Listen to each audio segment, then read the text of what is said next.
इस वीडियो में हम समझने जा रहे हैं कि ब्लॉकचेन क्या है और ये कैसे काम करता है बहुत ही आसान भाषा में। देखा जाए तो एक ब्लॉक सिर्फ डेटा या इन्फॉर्मेशन का कलेक्शन होता है और ये डेटा लगभग कुछ भी हो सकता है, लेकिन जनरली ये डेटा सिर्फ लेन देन की एक लिस्ट होती है।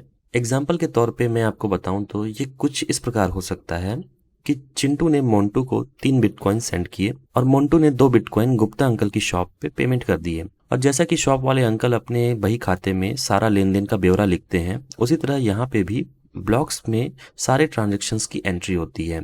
हम इस रिकॉर्ड को लेजर कहते हैं। अब आपको एक बात जानने की जरूरत है, एक ब्लॉक की कुछ लिमिट्स होती हैं और उनमें सिर्फ कुछ ही लिमिट्स तक की ट्रांजेक्शन्स की एंट्री हो सकती है। एग्जाम्पल के तौर पे मैं आपको बताऊं तो बिटकॉइन के एक ब्लॉक में लगभग 1500 ट्रांजैक्शन की एंट्री हो सकती है और इसके बाद के ट्रांजैक्शंस के लिए नए ब्लॉक जनरेट होते हैं, नए ब्लॉक्स ऐड होते हैं। तो आइए अब जानते हैं कि ब्लॉकचेन कैसे काम करता है। ब्लॉकचेन के अंदर ब्लॉक्स होते हैं और ये जो ब्लॉक्स होते हैं इनके अंदर data, previous hash, current hash store होता है। इन ब्लॉक्स के अंदर जो डेटा होता है उसमें ट्रांजैक्शंस की डिटेल होती है, जैसे कि पैसा किसने सेंड किया और किसको सेंड किया, ट्रांजैक्शन का अमाउंट कितना था। और ये जो ब्लॉक्स होते हैं एक दूसरे से हैश के थ्रू कनेक्टेड होते हैं। तो आगे बढ़ने से पहले हम जान लेते हैं कि हैश क्या होता है। हैश एक एल्गोरिदम या सॉफ्टवेयर होता है जिसमें आप कोई भी टेक्स्ट या फाइल का इनपुट करते हो तो ये एल्गोरिदम एक हैश वैल्यू जनरेट करके देता है। और आप जो भी टेक्स्ट या फाइल इनपुट करोगे उसका हैश वैल्यू यूनिक होता है। इसका मतलब यह है कि आप इनपुट को थोड़ा सा भी चेंज करोगे तो आउटपुट में आने वाला हैश वैल्यू भी चेंज हो जाएगा। बिटकॉइन ब्लॉकचेन में SHA-256 हैश एल्गोरिदम यूज होता है। तो देखते हैं कि ये ब्लॉक्स आपस में कैसे कनेक्टेड होती हैं। यहाँ पर जो आप ब्लॉक देख रहे हैं वो इस ब्लॉकचेन का पहला ब्लॉक है। तो इसके अगर प्रीवियस ब्लॉक के बारे में बात करें तो वो होगा ब्लैंक, क्योंकि ये पहला ब्लॉक है जिसे जेनेसिस ब्लॉक कहते हैं। इस ब्लॉक में जो डेटा होगा उसके अकॉर्डिंग इसका करंट हैश जनरेट होगा। जब ये ब्लॉक फुल हो जाएगा तो एक नया ब्लॉक जनरेट होगा और इस ब्लॉक के अंदर प्रीवियस ब्लॉक का हैश ऐड हो जाएगा। सेकेंड ब्लॉक के अंदर भी डाटा के अकॉर्डिंग हैश जनरेट होगा और जब वो ब्लॉक फुल हो जाएगा तब थर्ड ब्लॉक बन जाएगा और उसमें प्रीवियस हैश की जगह सेकेंड ब्लॉक का करंट हैश आ जाएगा।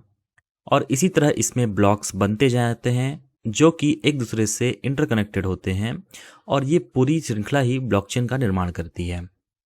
दोस्तों, जिस तरह हीरे, सोने, चांदी जैसे प्रीशियस मेटल्स को खदानों से खोदकर बड़ी मेहनत से निकाला जाता है, यानी कि यहाँ पर इन्हें माइन करने के लिए वर्क करना पड़ता है, उसी तरह बिटकॉइन को भी माइन करने के लिए कंप्यूटर्स को वर्क करना पड़ता है।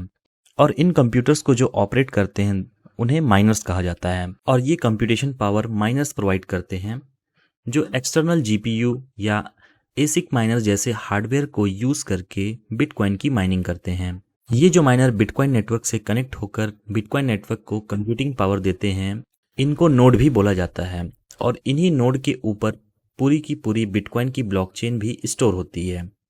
इसका मतलब ये है दुनिया में जितनी भी नोड्स रन हो रहे हैं, जितने भी माइनर्स जो कंप्यूटर्स के थ्रू बिटकॉइन नेटवर्क को पावर दे रहे हैं, उनके कंप्यूटर के ऊपर पूरी बिटकॉइन ब्लॉकचेन स्टोर होती है और विद द टाइम जैसे जैसे नए ब्लॉक्स बनते हैं वो इसमें ऐड होते रहते हैं और अपडेट होते जाते हैं। इसे हम एक एग्जांपल के थ्रू समझ सकते हैं।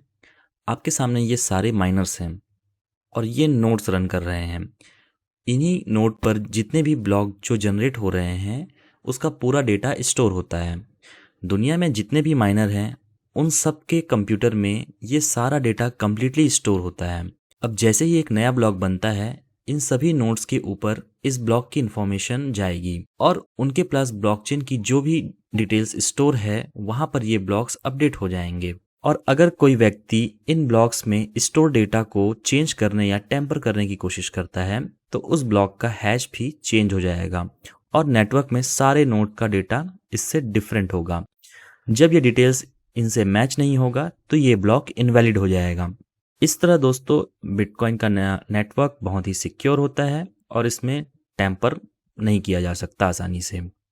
और क्योंकि ये माइनर्स दुनिया भर में फैले हुए होते हैं, अलग अलग जगहों से ऑपरेट करते हैं, इसलिए ये सभी एक डिसेंट्रलाइज्ड नेटवर्क बनाते हैं, जिसका कारण बिटकॉइन का नेटवर्क जो है डिसेंट्रलाइज्ड होता है। यहाँ पे दोस्तों डिसेंट्रलाइजेशन का मतलब यह है कि ये किसी एक सेंट्रल अथॉरिटी के द्वारा नहीं ऑपरेट हो रही है। यहाँ पे डिफरेंट माइनर्स अलग अलग जगहों से ऑपरेट कर रहे हैं। तो अल्टीमेटली पूरा का पूरा नेटवर्क इन सारे जितने भी नोड्स हैं उन सबके द्वारा संचालित हो रहा है। तो अगर कोई कल के डेट में दोस्तों बिटकॉइन के नेटवर्क को बंद करना चाहे तो उसे सारे माइनर्स को बंद करना होगा, और इसीलिए दोस्तों बिटकॉइन बहुत ही ज़्यादा सिक्योर है। आशा करता हूं दोस्तों कि अब आप समझ गए होंगे कि ब्लॉकचेन क्या है और ये कैसे काम करता है। वीडियो अगर पसंद आई होगी दोस्तों तो वीडियो को लाइक जरूर कर दीजिएगा, और इसी प्रकार के क्रिप्टो कंटेंट को हमेशा देखते रहने के लिए चैनल को सब्सक्राइब करना मत भूलिएगा। वीडियो में अंत तक बने रहने के लिए दोस्तों बहुत बहुत धन्यवाद।